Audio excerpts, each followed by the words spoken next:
The last page has been turned on my most recent read, and I'm enjoying my second cup of tea of the day.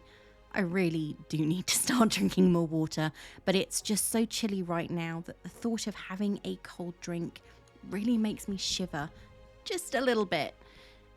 I was planning on doing something different again this week. I started the book and I am really enjoying it. But, and it's a really big but, I got so engrossed that it is taking me longer to read than I anticipated. So yesterday, when I was planning on just watching as much as I could of Lucifer Season 3, yes, it is a rewatch, I realised that I was never going to finish this book in time. As I was on the phone with my mum, a regular 3-hour event on a Saturday morning, I noticed a book beneath the very big pile of heavy tomes I've been collecting on my bookcase, and definitely confused my mum as I said, "I know I won't finish this one," staring longingly at the book I am almost 2 pages into on my coffee table. But there's always Agatha. Now, if you've been around for a while, you'll know I keep on picking up Agatha Raisin books, despite the fact that so many of them are really not books I've enjoyed as much as I enjoyed the TV episodes. Anyway, we're not talking about her. No, I am returning to the Queen of Crime and my favourite of her detective creations. I am going to be journeying to a small island off the Devon coast, and we're going to be meeting a bit of evil under the sun. So here I am, no spoilers, opinion-filled and ready to roll, all of which means it's time for the latest episode of Being Bookish. I'm your host, Ray, self-confessed bookworm, introvert, hermit, long-term depression sufferer, and ex-coffee addict. Join me on my journey through my ever-growing to-be-read pile and enjoy the latest of my 100% spoiler-free book reviews.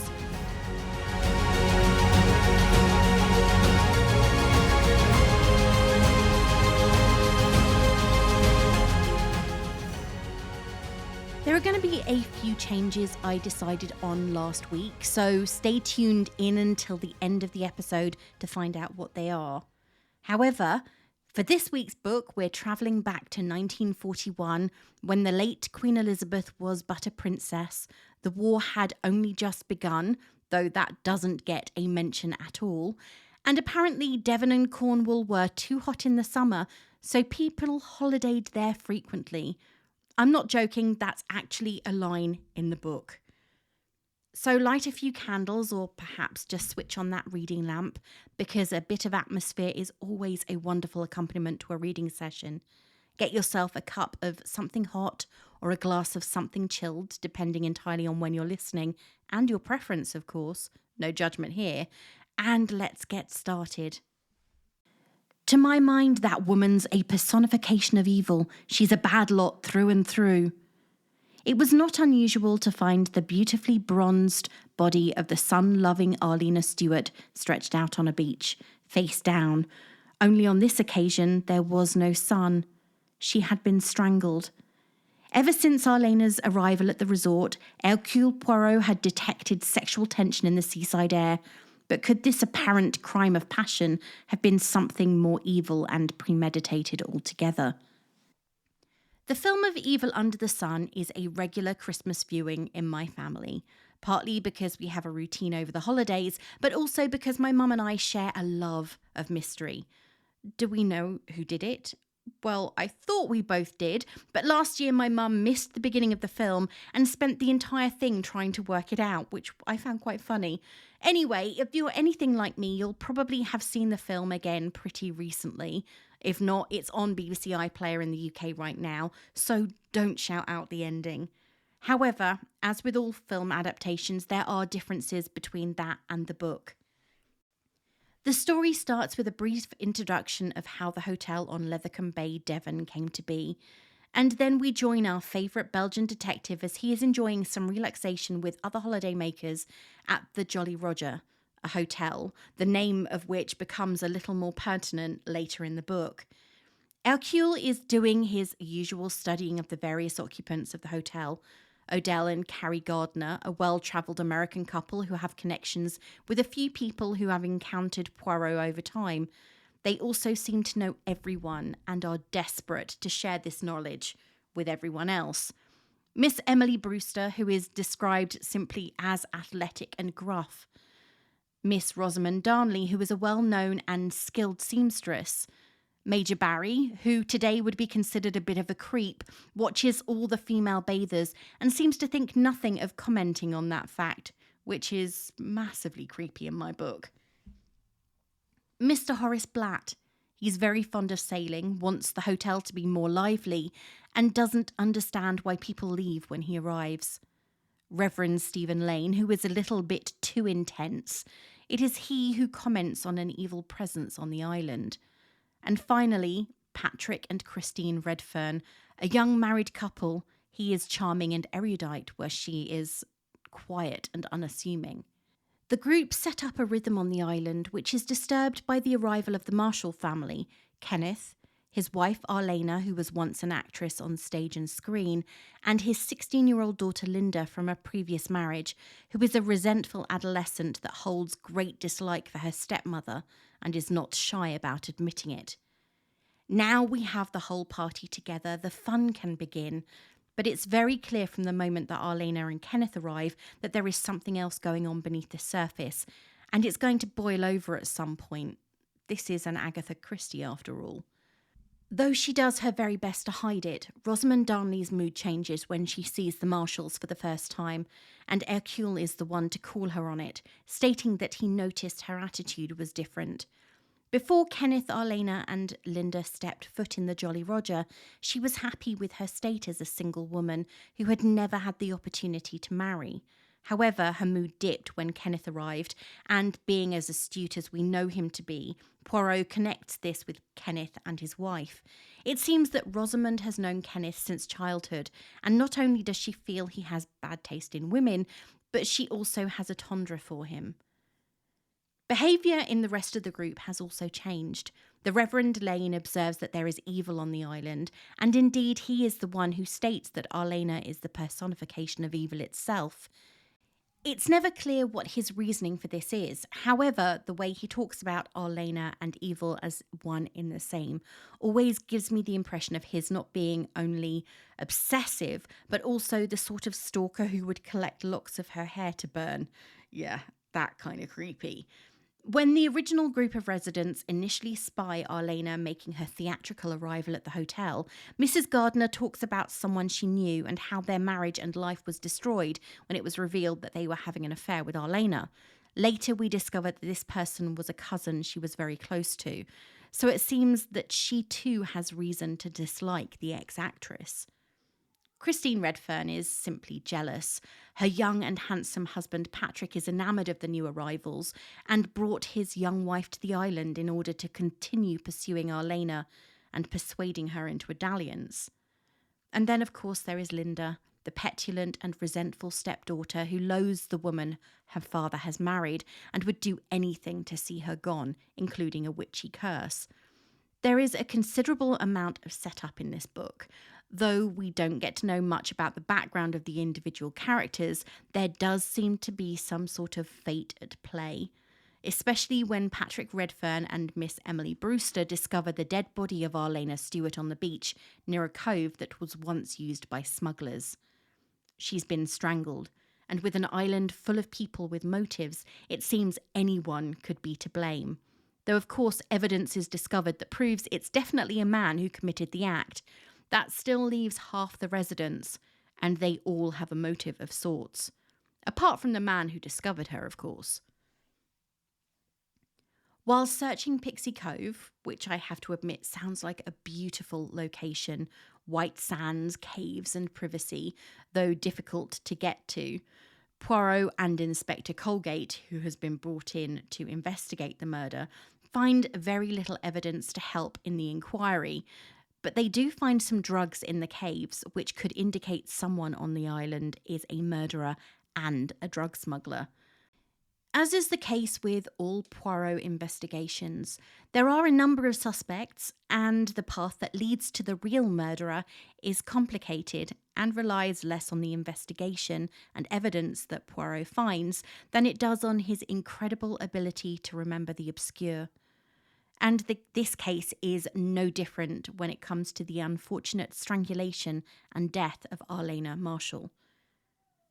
Feeling guilt and sure that she is responsible for the death of her stepmother, Linda is driven to attempt suicide by taking a handful of sleeping pills she stole from Christine Redfern. She is sure that placing a curse on the woman led to her death, and as she is more talked over than to, she is never dissuaded from this belief until it's almost too late. Luckily, she is unsuccessful, but it's touch and go, and I guess she's going to hate charcoal from now on. I'm not going to reveal who done it, because if you haven't seen the film or read the book already, then I do think you'd enjoy it. However, I am going to say that the film helps you to come to the right conclusion with the inclusion of a mini prologue that takes up part of the last third of the physical book. Visuals of a cold case that fascinated the press and Poirot at the time. Remembering this old murder and another incredibly similar one, Poirot puts two and two together and comes up with the right answer, thus vindicating every other suspect. There is also a very clever moment that leads to the capture of the murderer, involving a pair of watches and time. And this really does cinch the deal, though I'm still baffled as to how Poirot works it out. Oh, and they also catch a drug smuggler. So for Poirot, Inspector Colgate, and Colonel Weston, the Chief Constable, it's a definite win.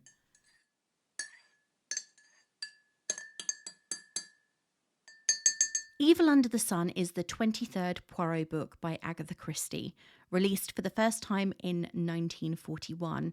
The film was released exactly 41 years later in 1982, with Peter Ustinov playing our erstwhile detective.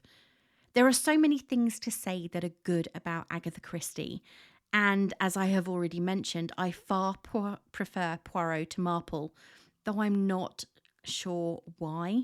The funny thing is that Poirot has a much higher likability rating, at least for me, than Jane Marple. There is something about him that has influenced characters in more modern media. He's Adrian Monk, he's Bertie Carroll from Death on the Pier, while Jane Marple is the curtain-twitching neighbour I had while I was growing up, Doreen. Anyway, less of that, let's get on with the reviews. As you know, I like to provide a balanced perspective when it comes to the books I look at, and while my opinion will be what it is, taking a look at reviews from both ends of the spectrum can help.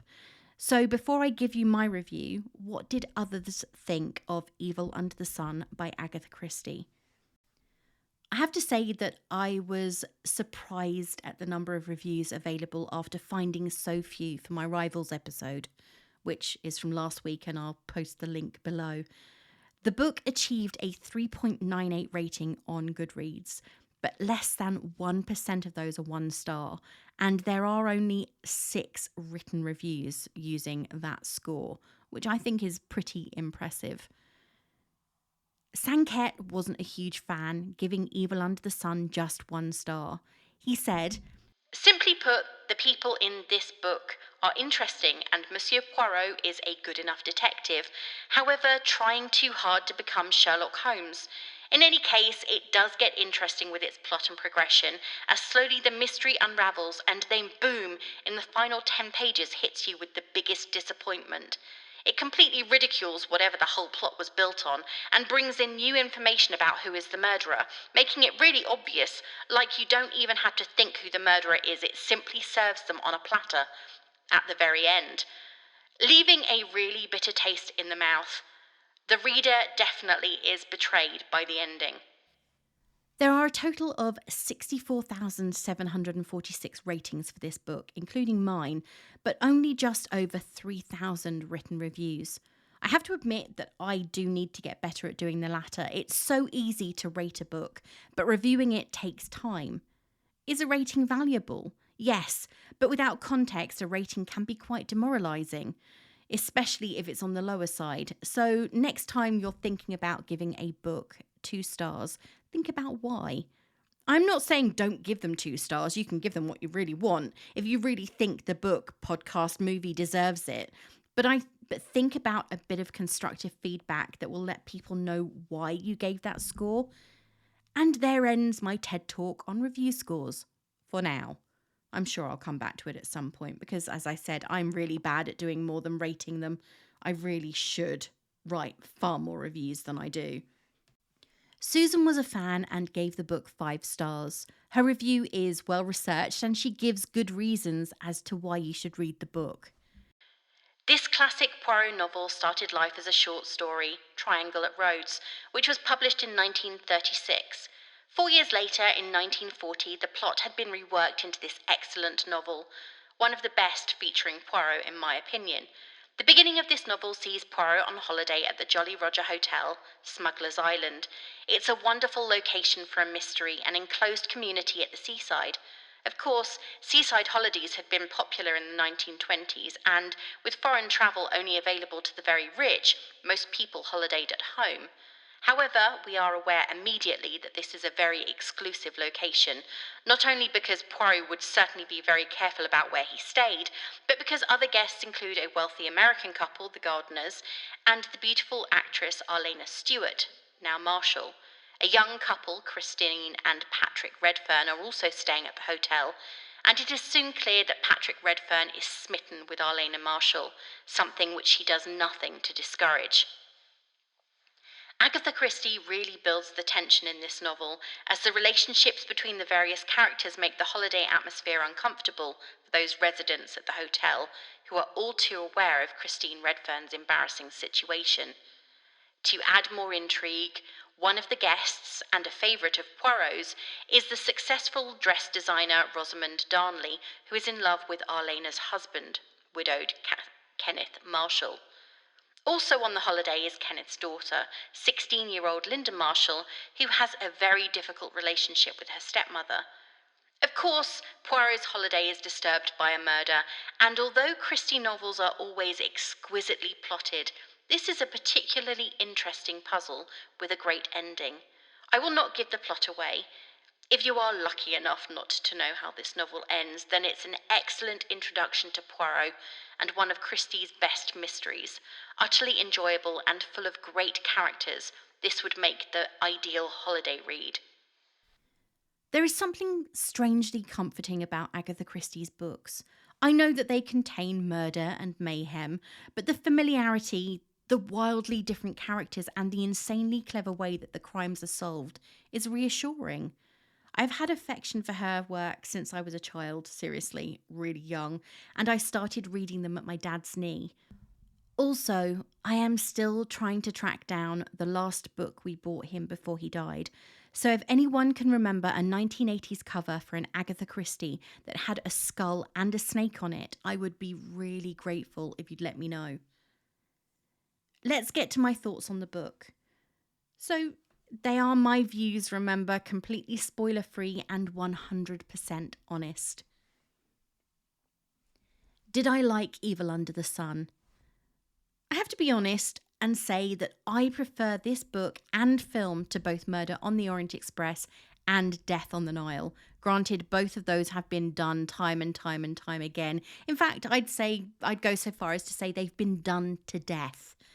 There is something different about Poirot's character in this one that makes him seem less self-righteous and more likeable. Is he still always right? Yes.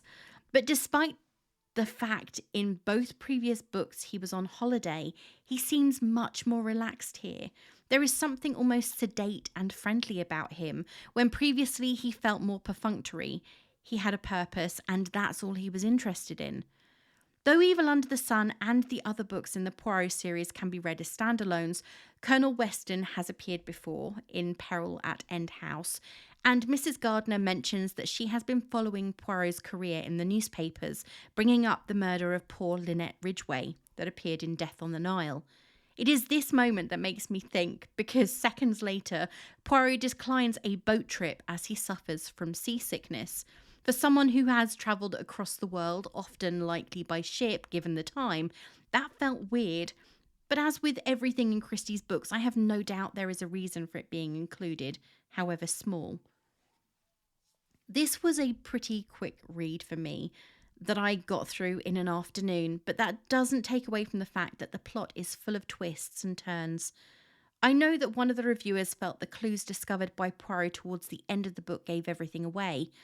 However, I honestly feel that these elements, had they not been revealed, they would have made the case far more difficult and rang it out for so much longer than was necessary. Remembering something from an old case was the break they needed in order to resolve everything. Is there a tidy ending? Yes, but if I'm honest, that's what I want out of a cozy mystery. I like the fact that the perpetrator is caught and in custody rather than out there to cause more mess. Christie is part of the golden age of detective fiction and the queen of cozy mysteries, so it makes sense that the crime was solved, and as the reader, I wasn't left with an ambiguous ending. Will I read more of Agatha Christie's Poirot? Right now, I have no more Agatha Christie on my bookcase, believe it or not, but I do have a considerable number of mysteries by other authors that I'm looking forward to sinking my teeth into. Sometimes we need a change, and this year I think that I will be searching out new cozy mystery authors. I do have a few on my NetGalley list right now, and I can't wait to open the first one. I think it's The Proof in the Pudding by Rosemary Schrager. So yeah, I'm reading a little bit further afield. As someone who isn't a massive fan of dark thrillers that give me nightmares, this is the perfect happy medium.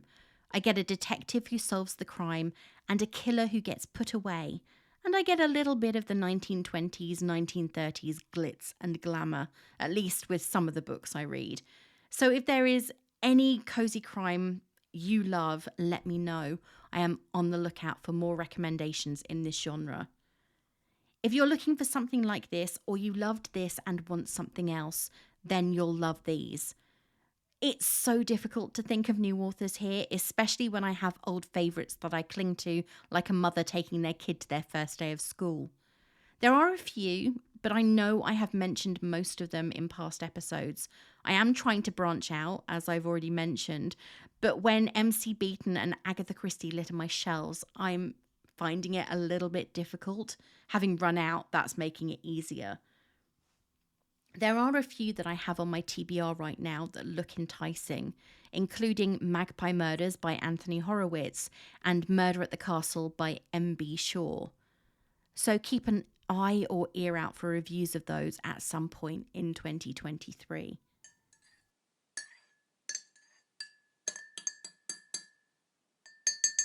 The last week, I have slowed on the reading a little bit as I have been working extra hours at the office to get a few projects out of the way. I've also been reading a single book for the last 3 days, but I do plan on reading a few of my NetGalley e-arcs as the list is growing over the next week, because I have some titles on there that I'm really excited about, including Atalanta by Jennifer Saint. Right now, I am reading book 12, but I don't anticipate my momentum will continue at this pace for the rest of the month. It's both unrealistic and pretty difficult to maintain long term, sort of like a diet that cuts everything but raw fruit and vegetables from it. My one pre-order arrived late last week, and if you haven't seen me unboxing it, then head over to my Instagram or my brand new TikTok, being Bookish Reviews. Yes, I did set up a TikTok to have a look. I also have another pre-order due to arrive on Thursday, and admittedly it's been a bit of palaver getting it due to a long-term issue I seem to be experiencing with Amazon and my ability to pre-order books on their site. It's getting very frustrating. Does anyone else have issues pre-ordering? I've had my account for 23 years this year, and for the last 12 months I haven't been able to pre-order books more than 2 days in advance of release date. It's getting very annoying. My book buying ban, needless to say, has failed, but to be honest, buying books makes me happy, and if there's anything we really need right now, it's a little bit of happiness. So that being said, if there is anything on your TBR that you think I would love, I am not averse to getting more books. So definitely pass on your recommendations. You can send me an email at notbeforepodcast@gmail.com or DM me on Twitter or Instagram, and I will be sure to check them out.